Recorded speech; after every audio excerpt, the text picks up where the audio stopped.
説明したいと思います。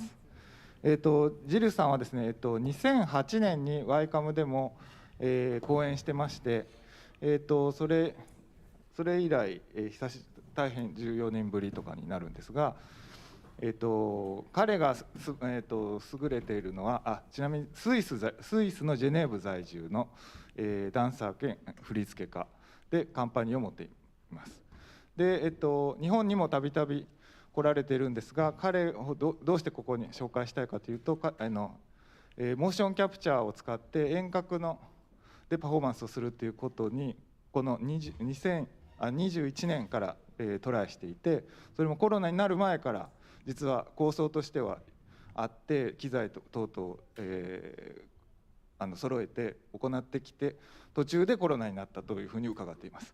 でまた彼は、結構ご年配ではあるんですけれども、とにかくフットワークが軽い、普通、劇場系のパフォーマンスの方アーティストっていうの多くはなんか一つのフォーマットを見つけたらそれでずっと同じフォーマットでこう中身の作品を変えていくっていうことに努めるんですけども、彼の場合はもう新しい何かこう技術が出てくると真っ先に飛びついて、それをものすごいフットワークで作品化するっていうのが特徴です。なのでワイカムでやった時の作品もテキストトゥースピーチといって、普通にテキストが読めるっていうことを使ってパフォーマンスを作ったみたいなことで、ちょっと前まではもちろん VR で作品を作ってましたけど、今は、配信で勝負するみたいなというのを行っています。で今回はその一部を、パフォーマンスで本当に見せていただけるので、貴重な機会だと思います。じゃあいいですか、時間あと1分あるあと何か今回はだからジュネーブの自分のスタジオの方から、転送してもらっています。でスタジオもそんな大きくないんですけれども、モーションキャプチャーのカメラがもう標準でついているというスタジオで、そこから、転送してもらいます。なので先ほども少し映ってましたが、彼は全身モーションキャプチャーの光学式のモーションキャプチャーのスーツで多分最初登場するんじゃないですかね。時間ですね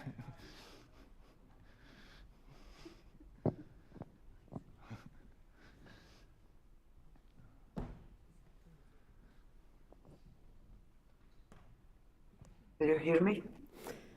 Yes. Do you hear me? Sí.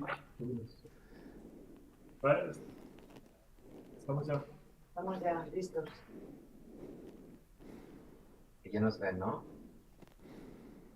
Sí, ya está. Okay, do you hear me? Sí. Susana, do you hear me? No? Do you need to hear me? We don't. Pues seguimos.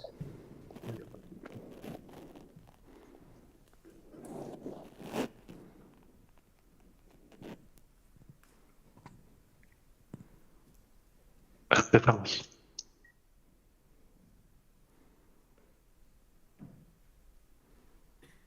Susana, do you think they're ready? You think we can start, Pedro?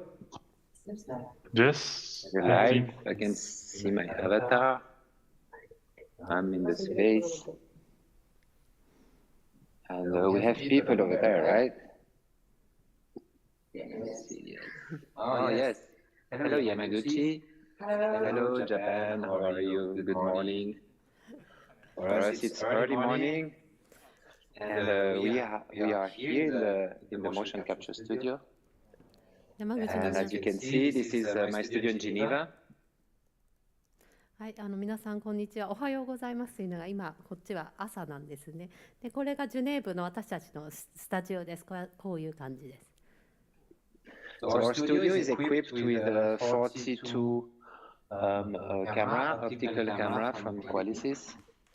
And this allows us really to motion capture our movement, and we've been specializing lately in the diffusion of live performances. So as you can see us, we are live and alive, direct from Geneva. So let me introduce maybe Susanna. She's our lead dance artist, and she's a very talented and expert in motion capture and movement now. And we have on the other side of the room, we have Pedro. So we're gonna see him. So Pedro, he's the operator. He's the mocap master and the operator. So maybe he can explain a little bit what is the tech that we are using. So on the left, you can see here. One moment. Let me translate. Oh, sorry, I forgot about you. Yes, I have to. I'll rewind back to Susanna. Yes, and I have to get used to you. Yeah, we're virtual here.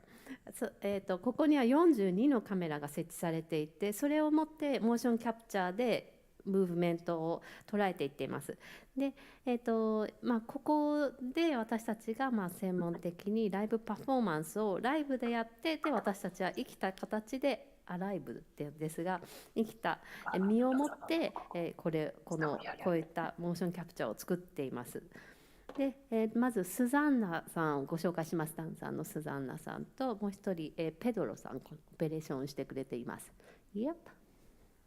Yes. So now we can zoom on the screen of the motion capture, which is the Qualisys system. はい、まずモーションキャプチャーにズームインしていきましょう。So here you can see what are the skeleton, Susanna and me, and you can see us moving into space. So that's what Pedro is streaming to the Unity station. 皆さんは今骨を見てくださっています。これをペドロが今ストリーミングしてくれています。So maybe here, Pedro, you can show us the remote control, the MIDI controller. これがリモコンですね、MIDI コントローラー。So the MIDI controller allows us to make a movement of camera or change of avatars. でこれを持ってカメラの動きを捉えたり、アバターを変更したりします。So it's really a tool that we develop for our own use to be able to work in real time. このリアルタイムで作業するために私たちが独自に開発したツールです。Because it's very important to have adapted tools so we can not lose too much time in the rehearsal, because otherwise we're always waiting for the tech. So we need to have tools that allows us to work really quickly in quick time. こうやって自分たちのリアルタイム、私たちに合った形のツールっていうのが非常に大事になってきて、でないとリハーサル中テック面でどんどん時間がロスになっていくので、こういう形をとっています。Okay, so today what we're going to do, we're going to demonstrate a little bit our system. How does it work with a few examples? 今日はデモンストレーションして、これが一体どういうふうに動いているのかお見せします。And but maybe I think we need to start maybe with where we started from. So we're going to show you. We're going to go back in time and show some videos of our previous work. はい、では、その前にまず一旦過去の作品をお見せしたいと思います。先ほどの画面に戻ります。Okay, so this is a piece called Via Ride that we did in 2017. これはビアライドって2017年の作品です。So the piece is about people have marker on their heads, on their hands, and on their feet, PC backpack, and VR headset, so they can see themselves as avatars. そしてそれぞれ、手だとか足に、マーカーがつけられていて、リュックサックの形に PC を入れて、そして VR のヘッドセットをつけてアバターになります。And you could see us before in the studio, how we were working and rehearsing because we work with scales. そして私たちがどのようにスタジオで作業していたかが見れると思います。And this is a piece called Magic Window that we did in 2017. So this is an augmented reality piece, location-based. So it's made around this building. これはマジックウィンドウという2017年の作品で AR の作品です。こういうふうに自分たちが投入されています。Yes, and then we followed with an app called Dance Trail, which was presented at Sundance. And you can see it's about placing dancers in the world. そしてこの作品はダンストレイルといってサンダンス映画祭にも発表された作品ですが、このようにダンサーが実際の世界に入っていっています。So this piece is available. You can download it from the App Store. これは皆さんアプリストアからダウンロードしていただくことができます。And it works with the iOS phone, and we also have an Android version for AR compatible phones. で iOS ではダウンロードできますし、AR に適用した形の Android 版というのもあります。So with this app, you can make videos, you can make photos. So that's why I placed a lot of different dances, in many different spaces in the world. そしてここではビデオも使えますし、写真というのも使えます。ですのでいろんな動き、ダンスの動きを世界のあちこちに、作ってみました。So this season image that was in Park City. これはパークシティでの、季節感を感じるイメージですね。Christmas time. クリスマスの時期で。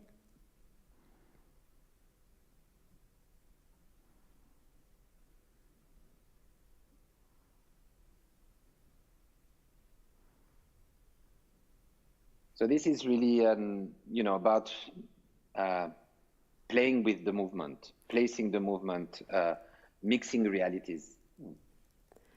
ですね、これはもう本当に動きと遊ぶ。There should be some sound here. 本来音があるべきなんですけれども、動きを投じていく、そして実際の現実とミックスさせていっています。Yeah, for some reason there's no sound, but it's okay, it's just only music. So I don't know if you get the sound on your side, but on my side I don't get the sound. Yes, not hearing the sound. We don't have sound. Okay, can you okay, so let's continue. This one has no sound. So this one we came back from Sundance, that was in 2020. February when we came back, COVID was starting. これもサンダンスで発表された作品で2020年だったのでちょうどコロナが始まった時期でした。So we were working on this piece called Real Time. It's an hybrid performance mixing motion capture, live on stage, and projections. でこれはリアルタイムといってハイブリッド形式でモーションキャプチャーをライブでキャプチャーして、あとはプロジェクションしました。But we couldn't finish the piece because lockdown came in and we had to stop. So when we were into lockdown, we started to work on a remote motion capture. ただこの作品はロックダウンになってしまったので完成させることができず、ロックダウンの間に何をしたかというと、今度はリモートのモーションキャプチャーをやりました。So from my house with Susanna, we connected with Camilo that was in the city 100 kilometers away from Geneva. で、スーザンさんとこの家からカミノスって言って100キロほどジュネーブから離れた場所とつなぎました。So it was really the first experiment for us to discover the possibility to being motion capture and teleported somewhere else. このモーションキャプチャーで別の場所にテレポートされるっていうのは初めての試みでした。So in this case, we are wearing Rococo suits. So they are with suits with accelerometers. ここではロココスーツというのを着ています。So they're not as precise as the system that we have in the studio, but still, as you can see, Susanna, she's moving in two different environments. So for us, that was really the start of understanding of all of the possibilities. ロココスーツでやるのでスタジオでやるほどの正確性はないんですけれども、スザンナが2つの別の環境に置かれている様子などが見れると思います。ですのでこれは私たちにとっては一つのいろいろ新しい可能性を試す機会となりました。So we moved to this project that's a VR immersive piece for 5 dancers. We have 5 dancers in Geneva and 1 dancer in Bangalore and 1 dancer in Melbourne. こちらは VR の没入感のある作品で5名のダンサーがジュネーブにいらっしゃって1名がバンガロアで1名がメルボルンにいらっしゃいます。So you can see them in their home under lockdown. ロックダウンで家にいる姿が見れると思います。And we were in Geneva in the studio with 3 dancers. 3人のダンサーと私たちがジュネーブのスタジオにいます。So the piece was created very quickly because we got the confirmation in June and it was presented end of August in Venice. でもう早く作らなければならない作品で6月に確認の連絡をいただいて8月の終わりには発表しなければならないというプロセスでした。And all these little characters, these are the real people. So these are spectators. はい、ここで見られるキャラクターっていうのは実際の人物で観客です。So they could move freely inside the space, either in VR or they could use their PC just as a video game type of movement. で中に入ることが自由に可能となっていて VR の中もしくはビデオの中に入っていっています。So it was, of course, performed live.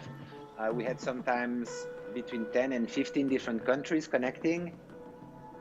でライブでやって10カ国から10カ国を同時につないでライブでやりました。And maybe sometimes like 40 people maximum. So we thought it's a very interesting project, but complicated to get audience to see. で非常に面白いプロジェクトで最大40人の人が入ったんですがまた複雑なプロジェクトでもあってお客さんとどうやって入ってもらうのかという課題がありました。So that's why we start to develop Cosmogony. And Cosmogony it's a live stream performance that we perform from the studio and that is screened at a distance. でこちらコスモガニーという、新しい作品を今度は作りましてスタジオからライブストリーミングをしてそして、距離を離れたところにスクリーニングしていく作品です。So this was created at the CIFA in Singapore in 2021. こちらはシンガポールの CIFA で2021年に、の時点にクリエーションされました。Originally, it was supposed to be a mapping on a 100-meter wide building. 本来はマッピングを100メーター平方スケールの、スケールにビルの上にマッピングで投影していくというのがアイディアだったんですが、But unfortunately, COVID, we couldn't do it because of COVID, but eventually we did it in Bucharest as a video mapping. で最終的にビデオマッピングとして、ブカレストで、できたんですがシンガポールの時はコロナの関係でそのプロジェクションができませんでした。So this is one of the most recent projects that we've done called Virtual Crossings. これはバーチャルクロッシングスといって最近のプロジェクトです。Virtual Crossing is a collaborative project that we do. We connect clusters of digital artists, normally at a distance, and we meet together around movement and motion capture. これはモーションキャプチャーとムーブメントを距離を隔てたところからつないでいってでさまざまないくつかの何人ものアーティストたちの集団をこういうふうにバーチャルクロッシングという形でつなげていっています。So in this case, it was a live performance with the audience. So we built the mocap stage inside an old cinema. こちらはい、古い映画館で、に作ったんですがここにはライブのパフォーマンスがなされている中で観客の方もいらしています。So we brought together some artists from Geneva, in this case, musician, digital artist, and the members of my company. ここでは、ジュネーバのさまざまなアーティスト、ミュージシャンだったりデジタルアーティストだったり私たちのカンパニーのメンバーが参加しています。So for us, it was a first step into testing what is an hybrid performance. これはハイブリッドパフォーマンスというのがどういう形を取れるのかという初めての試み、テストでした。And we think there is a great future and possibilities for mixing real images and motion capture on stage. そしてリアルな、イメージとモーションキャプチャーを一つの舞台でミックスすることが可能だというその可能性を感じさせてくれました。Yes, so that's a little bit an overview of what we've been doing those last few years in motion capture. そして So now I think we are going to demonstrate. 今モーションキャプチャーで私たちがこの数年間でどんなことをしてきたかをざっとお見せしましたが、今これからデモンストレーションに入っていきたいと思います。So we, as I was saying before, we develop like different types of tool for working. そして先ほど申し上げましたように、この作業をするにあたってさまざまなツールを開発しています。So our main tool for working is what we call the mocap space. これはモーキャップスケープモーションキャプチャースペース、モーキャップスペースというふうに呼んでいるものです。Mocap is short for motion capture. So instead of saying motion capture, we say mocap.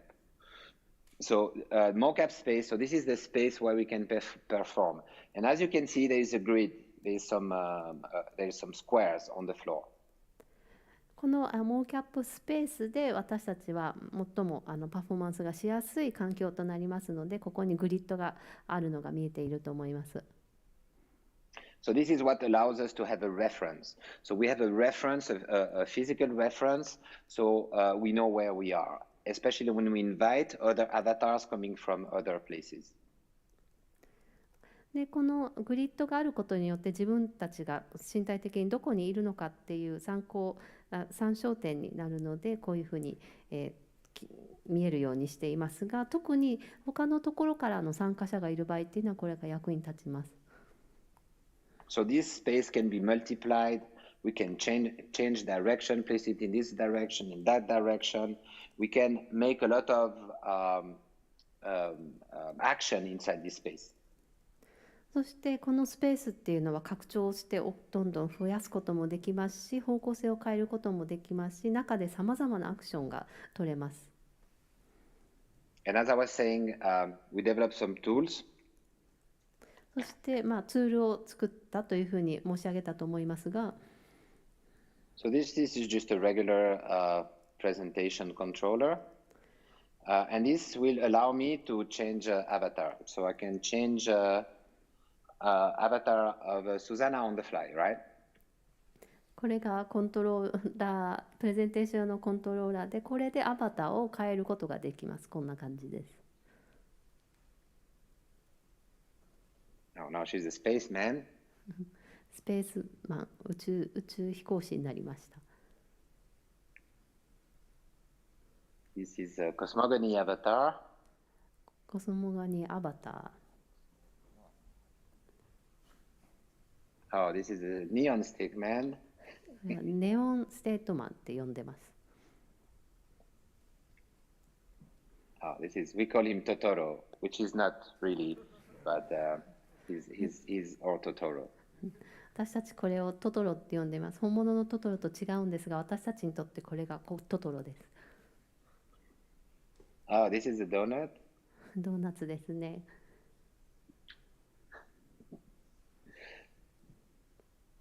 Okay, so these were the avatars from Virtual Crossings. Oh, sorry, this one shouldn't be here. Oh, yes, oh no, it shouldn't be here. Okay, I'm sorry. Okay, so now Susanna is going to demonstrate herself, how she works, and because the dancers, they can have access and they can do themselves. そして今、スーザンナさんが何ができるのかをご自身でできることをお見せします。So, as Jill was explaining you, we have this great tool, and now we are also developing other systems for composing choreography and like this one. ジルさん So what we do, おっしゃってましたそうが、素晴らしいツールがあって、こうやって振り付けを構成するためのシステムっていうのも使っています。Yes. so what we can do is record and make loops. でレコーディングを In the して space. ループにしていくことができます、空間の中で。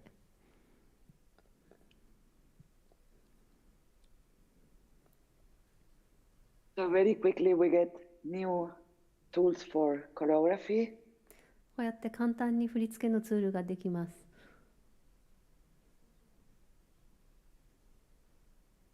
With only one person in this case, but I could be able to record the whole set of dancers if they will be with me. 今回は私一人でこういうことをやっていますが、ダンサーが何人もいる中で、振り付けをすることもできます。So maybe I just show it a little bit with more movement. もう少し動きを加えていきましょう。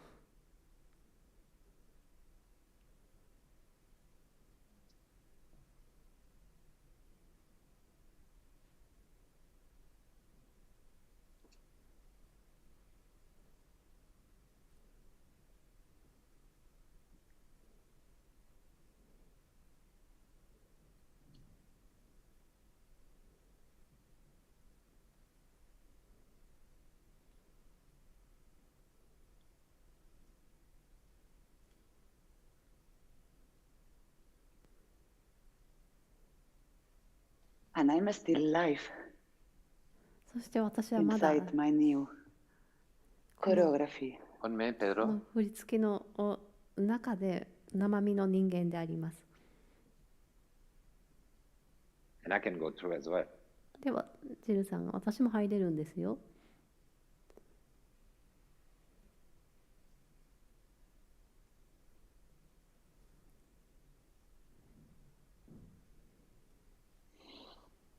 So let me show you another version.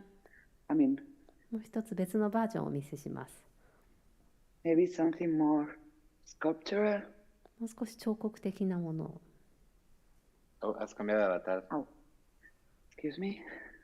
すいません。 Oh, lo puedes hacer con este, ¿eh? No, no puedo. Ah, no, está yo uno, ¿no?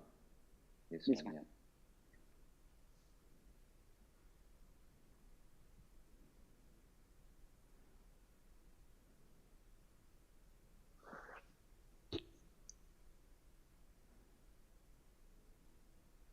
Bonjour, Vanessa.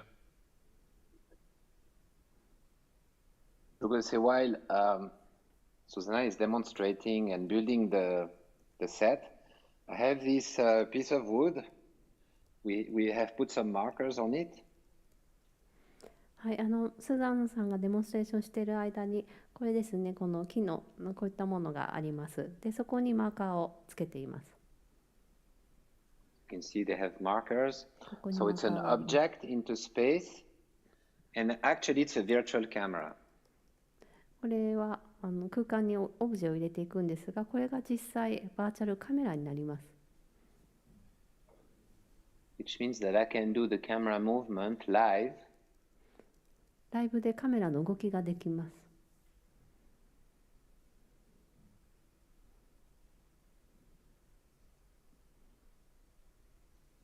and now Pedro is switching to my camera so you can see the result. ペドロが今私のカメラに切り替えてくれましたので、それでどうなっているかお見えになっていると思います。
Okay, Pedro. Okay.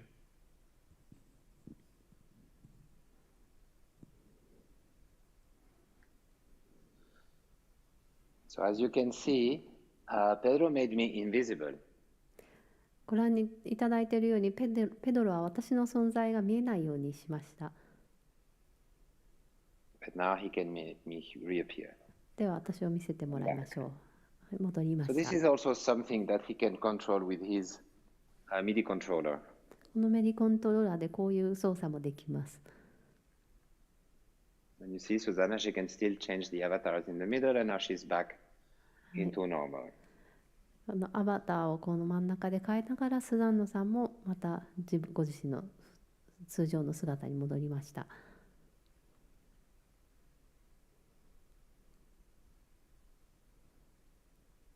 Okay. Should we move on? では進みましょ Here. Reset. Okay, so now you see there's all those different squares that are multiplied. う。そして正方形が今もたくさん増殖しています。 So we could add as many dancers, as many multiplication as we want. そしていかようにでも段差を加えて増殖させることができます。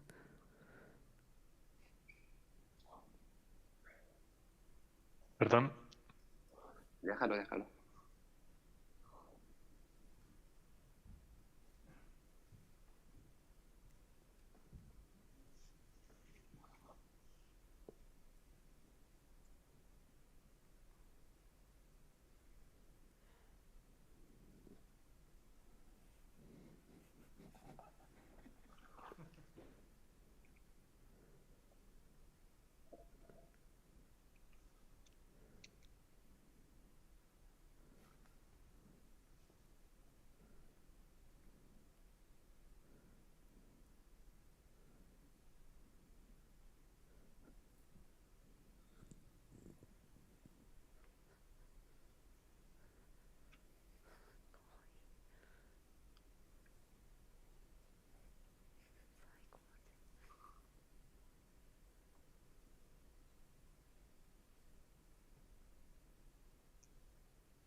Red. Thank you.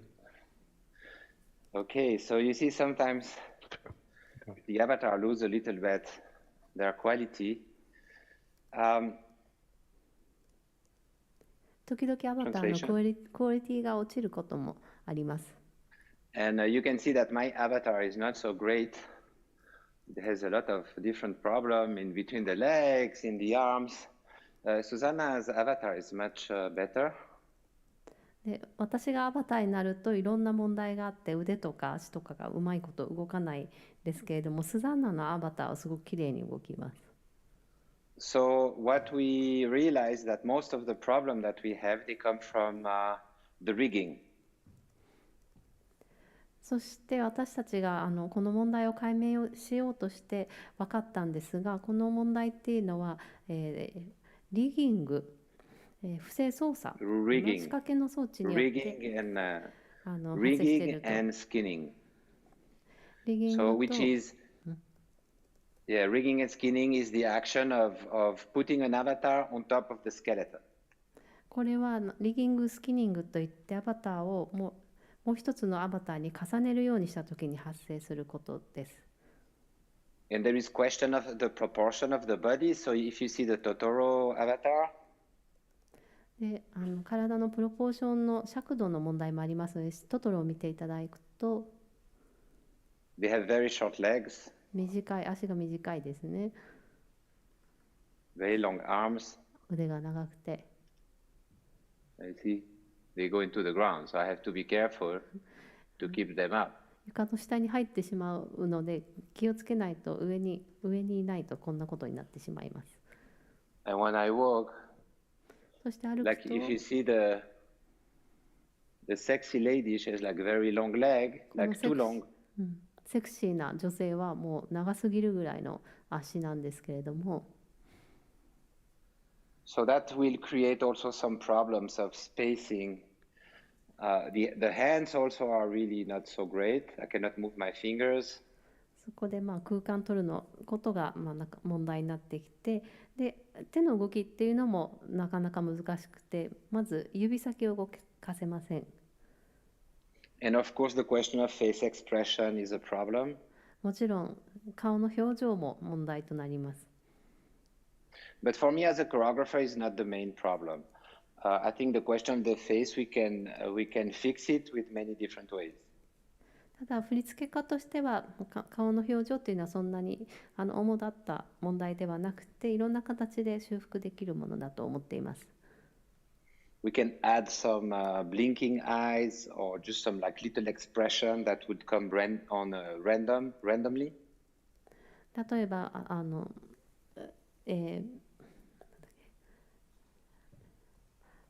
はい、例えば、なんていうんですか、目をパチパチするとき、まばたきをするとか、ランダムによくある表情を組み合わせて入れていくことでちょっと変える。Real image? Because you can add just like little like eyes going like this or just blinking eyes or こういった表情を加えることができるでしょう。just a little bit of extra. And the hands we are going to work to have at least this. 手に関しては少なくともこれはできますね。This we can implement. And then there's other system, but it always a bit complicated. The hands and the face. So I think as a dancer, the face is not a big problem. I think the hands is more of a big problem. はい。で他にもシステム上でいろいろできることあるんですが、まず、手と顔ということで、顔はこう振り付け上さほど問題ではないんですが、手っていうのはダンサーとしては大きな問題です。So the question is really about having an avatar that fits the body of the interpreter. ですのでこの解釈する人の身体性を表現できるアバターを作るっていうことが鍵となります。Which means that in terms of size, you will have the same size of arm, same size of leg, if you're tall or if you're short. ですので特にサイズ感、手が長いか足が長いか背が高いか背が低いか、そういう尺度感の反映。So my avatar is not so great because it was made very quickly in only 1 or 2 days. で、私のアバターっていうのはあんまりよくできていなくて、1日2日でパパッと作り上げなければならなかったので、こうなっています。And I think it was using a system of auto rig. オートリングというシステムも使ってましたので、Yeah, which is not great, but it can work. It can animate your body. But if you want to have like a really precise avatar reacting well to the movement, you need to take a lot of time. ただこれ自体そんなにいい仕組みではなくて、アニメーション化はできるんですけれども、正確性とか、あとはすごくいい動きをアバターに加えるとしたら、かなりの時間を費やす必要があります。So I think there's always the question of the balance you need to find, depending on your resources, how much resources you have, how much quality you can get in terms of avatar, quality of avatar, but also quality of movement of the avatars. ですので、アバターのクオリティ、そしてその動きのクオリティを求めるときに、もうリソースの問題もありますので、それによってバランスを取っていかなければなりません。And I think for us as dancers and choreographer, the big challenge for us was really to master all those different tools, these new possibilities and impossibilities. 私たちダンサー、振付家としては大きな課題となったのが、これらのツールを使いこなすことで、どんな可能性があって限界があるのか。Also to understand what is the pipeline of production when you create a digital production, and what is the difference between processed data or real-time data.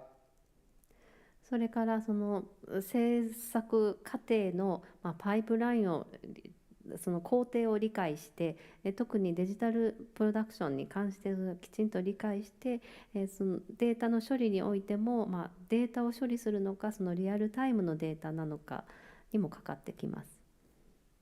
Because of course, when you are in real time, everything is processed in real time. So there's no cleaning of data, there's no cleaning of motion capture. It's live.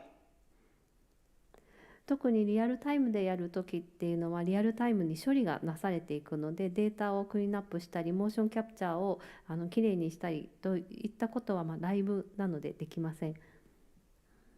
But of course, in terms of resources, if you wanted to make something very sophisticated in terms of image or with a lot of visual effect, then you will have to go to a post-production process.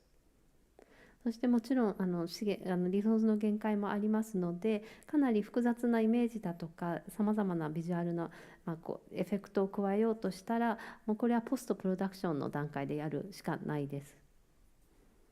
So now what we try to do is to do a mix of both worlds, the virtual world and the real world. そして今からちょっとやってみたいと思うのが、バーチャルワールドとリアルワールドを混ぜてみます。So recently we did a project for a choreographer from Geneva, Rudi van der Merwe. 最近ホリオンド・ベルデさんというジュネーブベースの振付家の方と作業を一緒に仕事をしました。So the idea, he was working on a Shakespeare, an inspiration of the Tempest from Shakespeare, and he didn't have much time. We only had 3 weeks. そしてシェイクスピアの作品テンペストを作品化しようとしたいんですが、時間がなくてとにかく3週間で仕上げなければなりませんでした。So he need to make 6 episodes of 3 minutes in 3 weeks. 3分間の6つのエピソードをものの3週間で作らなければなりませんでした。And we only had one 3D artist and Pedro as a technical artist and developer.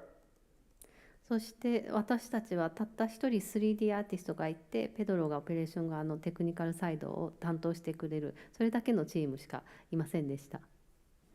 And Susanna was dancing in the piece, and they had 3 dancers. スザンナさんもダンサーとして入っていて、合計3名のダンサーの、構成でした。So our proposition to them to make sure that he could do those 6 different episodes, very different one from each other, we thought we will never be able to do this if we have to record the motion capture and put it inside Unity.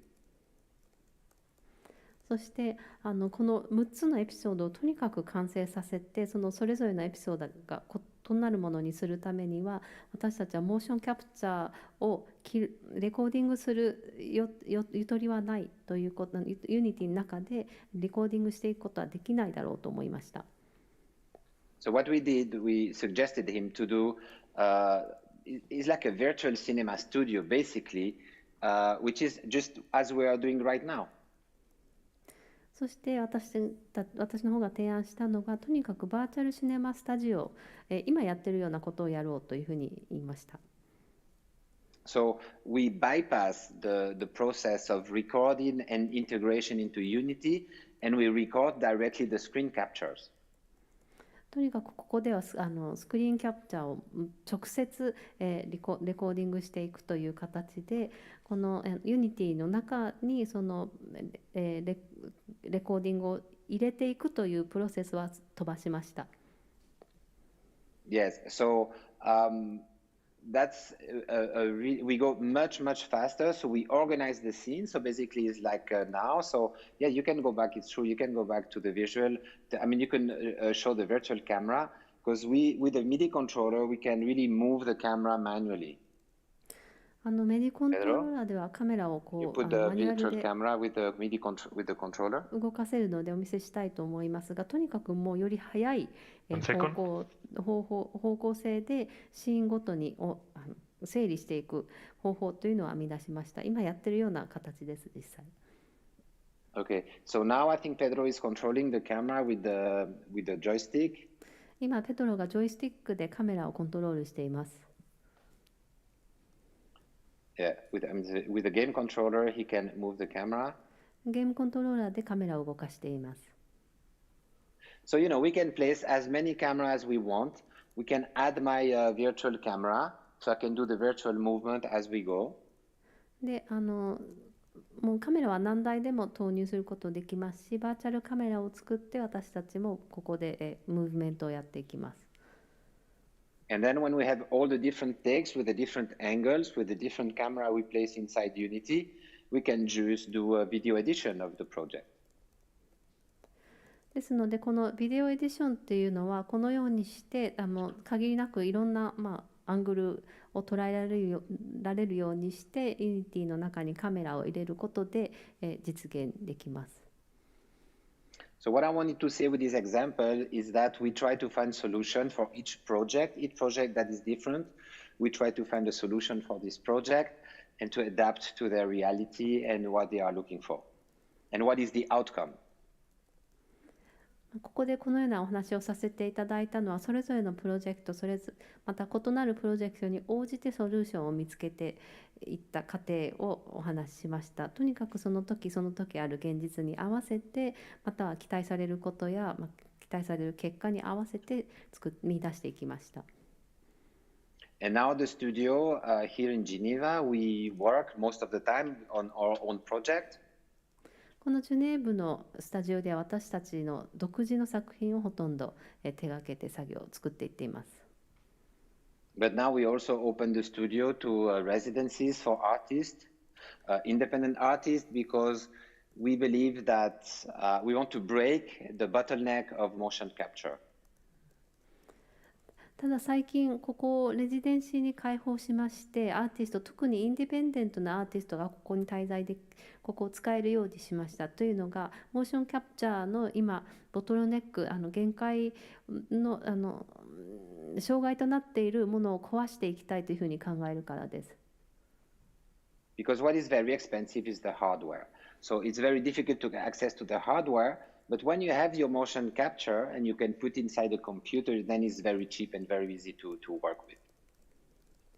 で、一番ここで高いのはハードウェアですので、それにハードウェアにアクセスできるようになるのがまず大変なことですよね。ですので、私たちはコンピューターの中でモーションキャプチャーを入れています。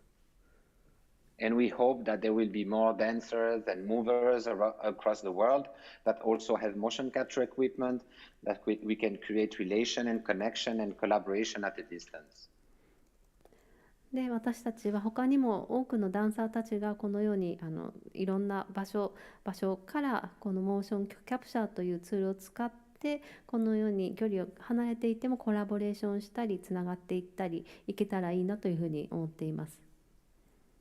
And also exploring what we call tour without traveling, which is the diffusion of our work, but from the studio in Geneva. そしてこのツアーを実際移動することなくやってこのジュネーブのスタジオでやっていくこと。So for instance, Cosmogony we have already 10 cities in 8 countries and on 3 different continents. 例えば作品コスモジェニーというのは、もう実に3つの大陸にまたがって8つの国そして10個の都市で発表しています。So this piece is with 3 dancers and there is 2 technicians and me, so it's 6 people. So we calculated roughly that if we had to travel to do those 10 cities, we would have spent about 100 tons of carbon emission. そしてこの作品っていうのは3名のダンサーと2名のテクニカルなスタッフそして私自身の6名で構成されていますのでその計算をしてみたらこれを実際行って発表するとしたら100トンもの炭素を消費してしまいます。And I think there is some interesting side effect from this diffusion. And I think today is the demonstration because we are doing a lecture, which I hope you enjoyed, and that is without traveling. And we are live in Yamaguchi, and I think is as interesting as me going to Yamaguchi. Of course, more interesting for me to be in Yamaguchi. But I think in terms of the exchange that we're making, these are new possibilities. そしてそこにいろんな作用が波及してきまして今日のデモンストレーションのように、皆さんにお楽しみいただいているといいなというふうに思うんですけれどもこのように実際に現場に行くことなくライブに山口でこのようなデモができるというのは非常に面白いと思いますし、もちろん私自身山口に行けたら一番面白いんですがこういった可能性がアクションとして発生しています。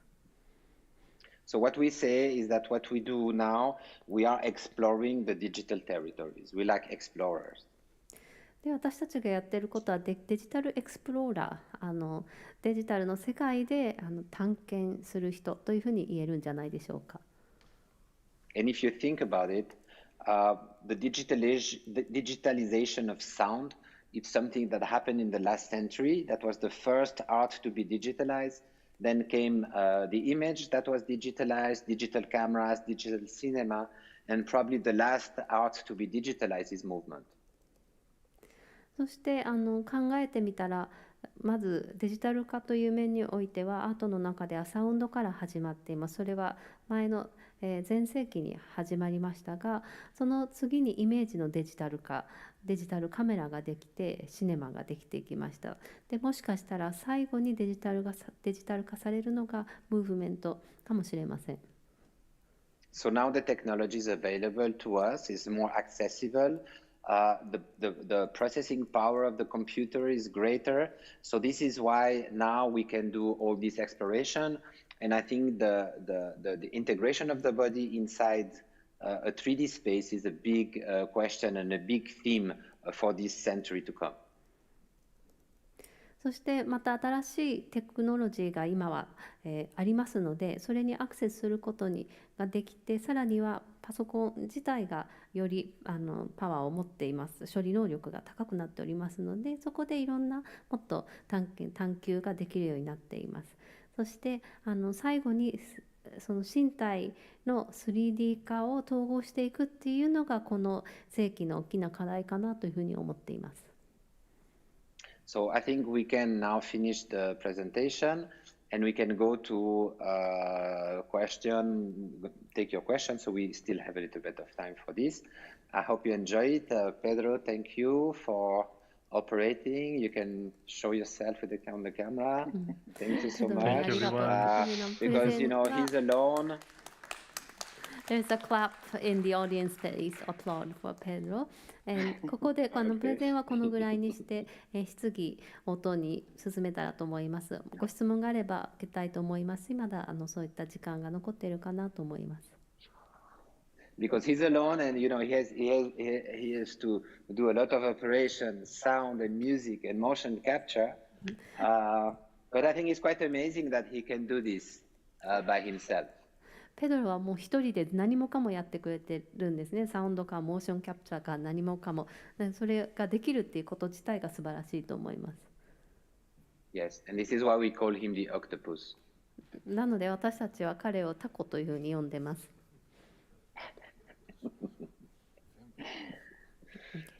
Okay, thank you so much.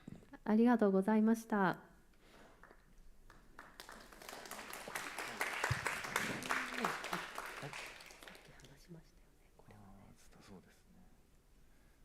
So we are selecting questions now that we have received online.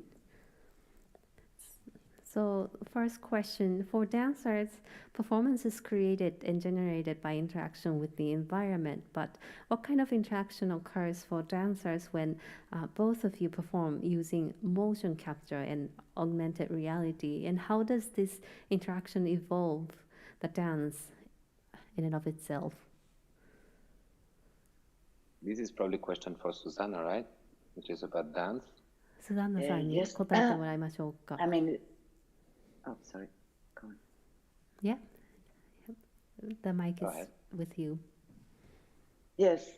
Well, it's for us. It doesn't change as much our progression and our research.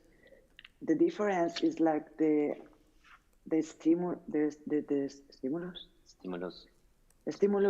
that you receive are coming from like what you see in the virtual world, like your exchange and your sorry. はい、私たちにとっては特にそれによってその進行が変わったりとかリサーチが変わるっていうことはほとんどないんですが、変わりがあるとしたら、刺激が実際バーチャルの世界で起こっているものから入ってきて、そういう相互のやり取りが発生するという点です。Also, there is a very different approach, like with the contact. コンタクトインプロビゼーションみたいなものとは全く違うアプローチです。Contact? Yes. You see? The contact in the real world that we are very used to when we do dance performance. ごめんなさい、コンタクトインプロではなくてこのように接触のコンタクトをするっていうことが実際の世界でやるのとバーチャルの世界でやるのと全く違います。When we work with motion capture, we do not use a lot of contact because it creates a lot of problems. モーションキャプチャーを使って振り付けをするときはなるべく接触はしないようにします。なぜかというとたくさん問題が出てくるからです。So Yes. mostly all the interaction that you do, like all the contact that you do, happens in the virtual world. ですのでこの、接触っていうのはほとんどバーチャルな世界で発生します。それが、やり取りとなっていきます。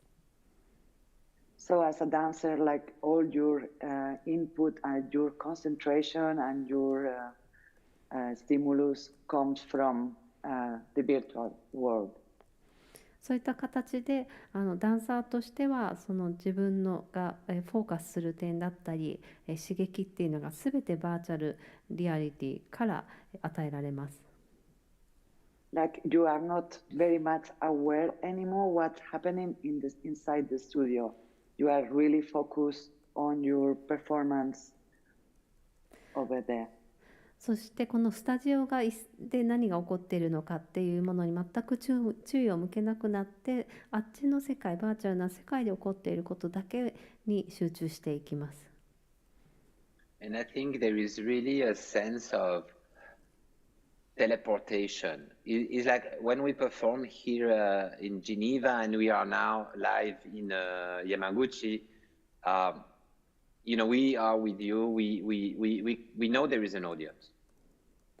そしてここで本当にテレポートするっていう感覚が本当にあるんですね。今もそうですが、私たちはここにいるけど山口にいる。で、お客さんがいる。観客の皆さんがいることを感じられます。So we can project our mind like, now I'm here in Geneva, but the avatar behind me is in Yamaguchi. ですので、私の頭の中では自分はジュネーブにいるけれど、私のアバターは山口にいるという感覚です。So there is this kind of, there's a connection of being live. It reminds me, you remember probably during COVID when there was those football games with no spectators. でどういったものに類似するかなんですが、特にコロナの時期に、サッカーの観戦がそんな感じで行われてたんじゃないかなと思います。So I think it was a little bit strange for the players at first, but then they got used to it. でプレイヤーにとっては無観客っていうのは最初不思議な感じだったと思いますが、それでも慣れていきました。And I think they totally knew that it was live and that people were watching them. そして皆さんはライブであって大勢の人が見てるっていうことを意識していたと思います。But the history of sport in real time is already quite old. From the 60s already, we could see a live TV. ただリアルタイムのスポーツっていうこと自体が歴史的というか古くなってきていて、60年代からすでにライブのスポーツっていうのはテレビ化されていっています。So it's a little bit like, those TV studios that they have now when the journalist is alone and there's like only automatic cameras. ですのでテレビスタジオのようにジャーナリストだけがいてカメラがたくさんあるっていうような設定です。Yes. Next question. はい、次のご質問。こっちの質問をちょっと少しこれの内容を回収しつつ僕が質問します。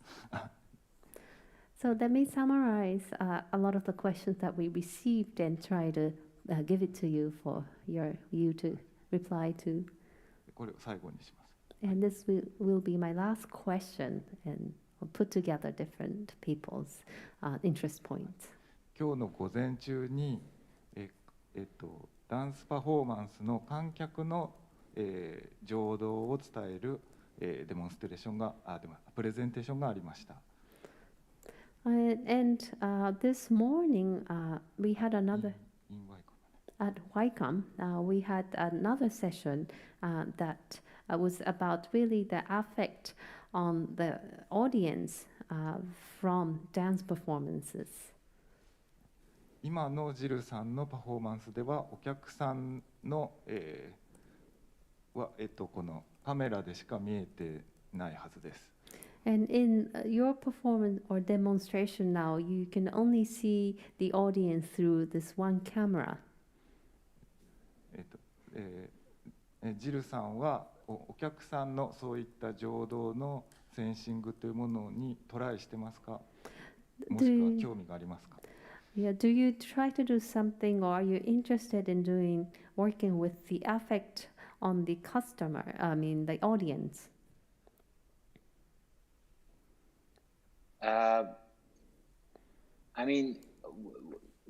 This new reality of presenting your performance without traveling.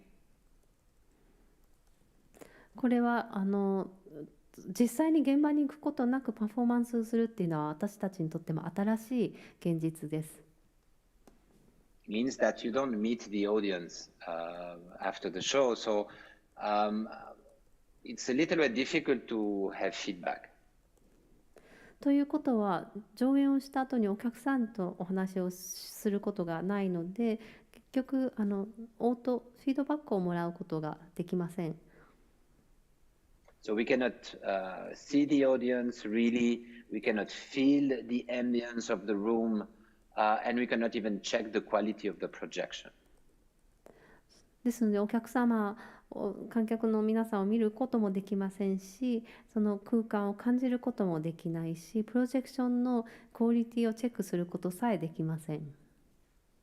But again, if you do a TV show, you don't know on which TV people are going to watch it. Are they going to watch it on their phone, on a big screen TV, good quality, low quality, good sound, bad sound? So you tend to disconnect from the reality of the presentation, and you concentrate on the live, on being live and performing. ただ、テレビ番組を撮っても観客が実際テレビをどうやって見ているのか、例えば電話の画面で見ているのか、大きな大画面で見ているのか、その、画像の品質っていうのがいいのか悪いのか、サウンドの品質はどうかっていうことは全くコントロールできません。ですので、この発表するっていうことの発表先のリアリティからは、切断されていくというような傾向になりますし、ただそうなると実際ライブでいるっていうことに集中していきます。パフォーマンスをするということ。So I think for us it's really about performing, and sometimes we have to perform, like now it's 10 o'clock in the morning and it's 6 or 5 or 6 in Yamaguchi. We perform in Miami. It was 1 o'clock in the morning in Geneva, 7 in the evening in Miami. We will be performing in Los Angeles. It will be 4 o'clock in the morning in Geneva and 7 o'clock in Los Angeles. So, it's like, it's a new reality, really. そして私たちにとってはもう実際これはもう演じるパフォーマンスをするという一点になってきます。で、時には私たちは、今回は、こちらの朝の10時、そして山口のおそらく、夕方の5時から6時という時間に始まっていて、マイアミでやった時には、ジュネーバが夜中の1時で、マイアミが夜の7時で、ロサンゼルスとなるとジュネーバの朝の4時、ロサンゼルスの夜の7時という感じになるので、これ自体が新しい現実、ニューリアリティだと思います。So we live this as a new experience, and we think it's something new. It's like something that we add is a new possibility. So we can, as a dance company, we can work every day. We can do what we have to do. In the evening, we can have a performance. We don't need to travel. On the next day, we're back in the studio doing what we need to do. So it's a different rhythm. It changes our reality. So is difficult to compare. It's just a new medium. It's a new media. で、私たちはこの実に新しい、経験というのをもう実際生きている最中なんじゃないかと思います。ただこれは新しい可能性でもあります。私たちカンパニーとしても、カンパニーとして仕事をして、日中仕事をして夕べにはパフォーマンスをするということでだったのが、そこで移動の時間がなくなってすぐにスタジオにまた戻れる。で、これはもうただこれまでとは違うリズムという感じで、新しい、メディアなんだということだと思います。比較するのはなかなか難しいです。And the dancers, they are very professional and they're very flexible and very precise. So I think they can really learn and understand this new media. そしてダンサーの皆さんもすごくプロフェッショナルで柔軟性があって正確性も高いので、この新しいメディアを学んで理解することができると思います。And I will finish with this. I think we are choreographers, we are dancers, and what we do is in 3D. We work in 3D. We work in space. We work with the space. So for us, the 3D space, the virtual 3D space, is a very intuitive, very accessible, and not so difficult to deal with because we are 3D natural. So I think it's very exciting and fun. So that's what we like about it. And now we're moving on to hybrid performances. So we're going to bring this on stage, which is motion capture, projector on the back, and we have a creation for 24 on stage with all this equipment. So it's going to be great. So thank you so much. Thank you for the translation as well. はい、これで締めたいと思いますが、私たちは振付家であってダンサーでもあります。で、3D のスペース、空間を使っていて、3D のバーチャルな空間ですね。で、それ自体が非常に自然に感じられますし、エキサイティングですし、楽しい空間です。で、これから私たちはどんどんハイブリッドなパフォーマンスに移行していって、このもの自体を舞台の上に持っていく。で、モーションキャプチャーとプロジェクションの両方を作って、クリエーションをステージ上でやっていって、新しいツール、機器を使っていきます。それ自体すごく面白いし、素晴らしいと思います。そして皆さん、今日はありがとうございました。通訳もありがとうございました。And thank you to Richie to invite us, Tomoko for organize it, and YCAM, which is the best place in the world of Japan. 大脇リチさん、ともこさん、はい、今回お招きいただいて、これをすべてオーガナイズしてくださってありがとうございました。YCAMはもう世界で一番のベストな場所です。Thank you so much. Bye, Richie. Bye, Richie. Bye, Tomoko. Bye, everybody. Hope to see you soon. また次期お会いしましょう。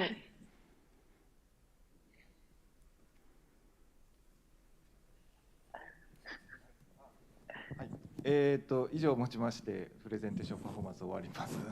で、感想すみません、質問もあんまたくさん読めませんでしたけど、感想の方を彼ら本当にこっち側をこのカメラで見てるだけで、こちらの感じが全然キャッチできないということなので、できれば感想を書いてもらえると後で送りますので、可能なら書いてください。じゃあこれにてこのセッションは終わります。はい、